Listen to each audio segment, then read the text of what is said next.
안녕하십니까? 늘 몸이 불편해지고 나서야 건강의 소중함을 느끼지 않으십니까? 우리의 잘못 살고 있는 상식이 우리의 건강을 위협하고 있다는 사실 알고 계십니까?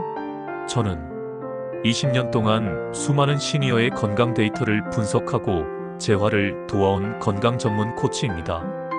저는 오늘 이 자리에 여러분이 건강을 위해 최선을 다하고 있다고 믿는 그 습관이 사실은 여러분을 낙상과 만성질환의 위험으로 밀어넣는 불편한 진실을 고백하려 합니다. 지난달 매일 1시간씩 걷던 70대 박노철 할아버지. 어르신이 사소한 계단에서 낙상하여 예상보다 크게 다치셔서 꼼짝없이 병상에 누우셨습니다. 걷기만 열심히 했는데 왜 이러냐는 그 절망적인 질문에 저는 더 이상 침묵할 수 없었습니다. 매일 아침 영양제를 꼼꼼하게 잘 챙겨 드시고 이 정도면 괜찮겠지라고 안심하십니까? 여러분이 모르는 사이 근육과 면역력은 뒤로 새고 있습니다. 문제는 게으름이 아닙니다. 문제는 바로 잘못된 정보와 습관입니다. 오늘 저는 20년간 수집한 데이터를 토대로 시니어 건강을 도구로 만드는 가장 치명적인 6가지 습관을 낱낱이 파헤치고 여러분의 남은 수명을 10년 이상 늘려줄 완벽한 대안을 제시해 드리겠습니다. 첫째, 걷기는 만능이다. 만보만 걸으면 근육과 심폐지구력이 모두 좋아진다. 실제 사례를 보겠습니다. 매일 만보를 걸었지만 뒤에서 넘어지는 낙상 사고를 겪은 김 여사님. 걷기는 전진 운동일 뿐 몸의 균형과 근력을 잡아주지 못합니다. 60세 이후 근육은 무게 자극 웨이트 로드 없이는 절대 늘지 않습니다. 걷기는 유산소일 뿐 근감 소증을 막을 수 없습니다. 걷기 30분 후 아령이나 생수통을 이용한 15분 근력 운동을 반드시 병행해야 합니다. 둘째, 나이가 들면 기초 대사량이 떨어지니 식사량을 줄여야 건강하다. 실제 사례입니다. 소식이 건강의 비결이라 믿고 식사량을 반으로 줄인 박할아버지. 체중은 줄었지만 면역력이 급격히 떨어져 감기가 폐렴으로 악화되었습니다. 노년층의 다이어트는 지방이 아닌 단백질 근육을 먼저 태웁니다. 단백질 부족은 면역세포와 회복력을 무너뜨립니다. 손바닥 크기 이상의 단백질 두부, 계란, 생선을 챙기세요. 억지로 덜 먹는 것보다 제대로 먹는 것이 중요합니다. 셋째, 몸에 좋은 영양제라면 몇 가지를 동시에 먹어도 시너지 효과가 난다. 실제 사례입니다. 비타민, 오메가3, 홍삼 등 10가지 영양제를 드시던 최할머니. 결국 성분 중복으로 간 수치가 급등하여 병원에 실려오셨습니다. 건강기능식품의 상호작용은 전문의도 예측하기 어렵습니다. 특히 만성질환약인 혈압약, 당뇨약과 충돌하면 생명이 위험할 수 있습니다. 처방약이 3가지 이상이라면 모든 영양제 복용 전 반드시 주치의와 상담하세요. 알약 대신 자연식품이 언제나 최우선입니다. 넷째, 잠은 길면 길수록 좋다. 아침 늦게까지 자야 피로가 풀린다. 실제 사례입니다. 9시간 이상씩 주무시던 이 부부. 오히려 만성 피로와 기억력 저하에 시달리셨습니다. 원인은 수면 무호흡과 낮잠 과다였습니다. 중요한 것은 수면 시간이 아니라 수면의 질입니다. 늦게까지 자는 습관은 생체 리듬을 깨뜨리고 오히려 치매 위험을 높인다는 연구 결과가 있습니다. 일어나는 시간을 일정하게 유지하고 낮잠은 오후 3시 이전에 20분 이내로 제한하여 밤잠의 질을 높이세요. 다섯 번째, 1년에 한 번 건강검진에서 정상이면 안심해도 된다. 실제 사례입니다.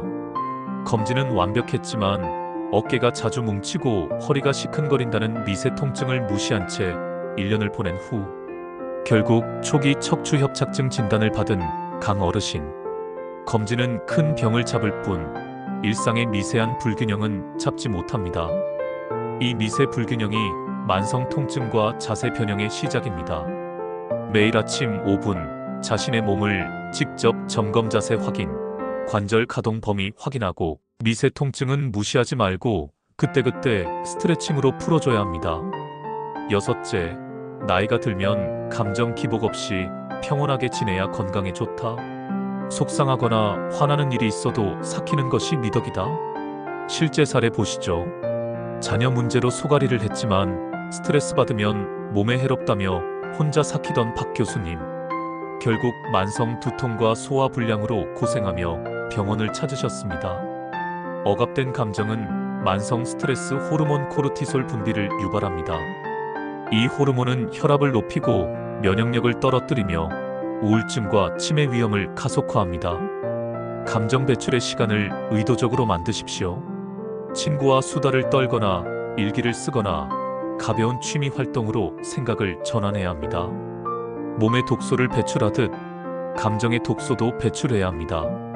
여러분, 수명을 늘리는 것은 약이 아니라 삶의 시스템입니다. 알약 대신 이 세 가지를 실천하세요. 하나, 양질의 단백질을 드세요. 가장 간단하게 챙길 수 있는 음식인 몇 끼마다 계란 2개 또는 두부 3분의 1모를 섭취하세요. 둘, 덤벨이 없다면 벽 짚고 팔굽혀펴기 10회라도 좋습니다. 매일 하세요. 셋, 하루 30분 햇볕 비타민 D를 약으로 사지 말고 햇볕 아래 가벼운 활동을 하세요. 진짜 건강을 만드는 마인드셋. 하나, 완벽주의를 버리세요. 한 번 실수해도 괜찮습니다. 중요한 건 포기하지 않는 지속성입니다. 둘, 혼자만의 노력을 멈추세요. 주변의 건강한 친구, 커뮤니티와 함께 하세요. 사회적 관계가 가장 강력한 면역력입니다. 셋, 오늘의 나를 칭찬하세요. 작은 노력에도 보상하고 스스로에게 긍정적인 피드백을 주십시오. 자, 여러분. 오늘 이 긴 영상을 보신 것만으로도 여러분은 이미 변화할 준비가 된 겁니다. 지금 당장 할 수 있는 6단계 긴급 점검 체크리스트를 드리겠습니다. 1단계, 지금 당장 만보 걷기만 했다면 오늘부터 계단 오르기 5분을 추가하세요. 2단계, 식탁 위 영양제 중 가장 비싼 2가지를 잠시 멈추고 자연식품으로 대체하세요. 3단계, 오늘 밤 잠자리에 들 때 내일 아침 기상 시간을 정하고 알람을 맞추세요. 4단계, 매일 아침 5분 몸의 자세와 관절을 점검하십시오. 5단계, 가장 속상했던 일을 메모장에 적고 소리내어 읽은 후 찢어버리십시오. 6단계, 오늘부터 시니어 건강 커뮤니티 한 곳에 참여해보세요. 50대 이후의 건강은 노력이 아닌 방향입니다. 이 방향을 잃지 마십시오. 여러분의 남은 삶은 충분히 길고 건강할 수 있습니다. 오늘부터 방향을 바꾸세요.